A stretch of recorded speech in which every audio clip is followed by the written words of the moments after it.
Welcome to Chillin' 101. We hope this video helps. You sign into your Xbox profile first. That links system permissions to your Microsoft account. Make sure Roblox account exists and console is updated or changes may not apply. Navigate to Settings, choose Account, then Privacy and Online Safety.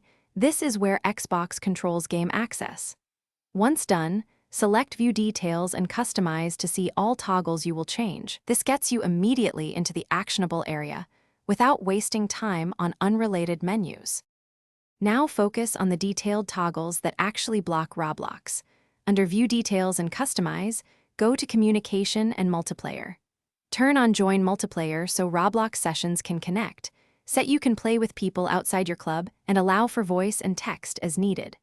If the profile is a child account, open Family Settings on the console or Microsoft account to override default blocks. Once changed, save settings.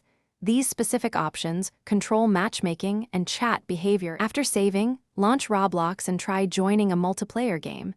This verifies the permissions took effect.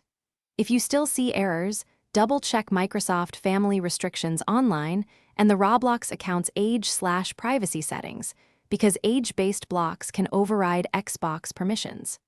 Make sure to restart the console and clear temporary cache.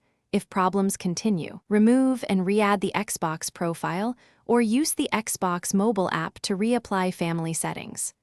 One tip: perform a hard restart and then test again before deeper troubleshooting. Thanks for watching. Consider subscribing if we helped you.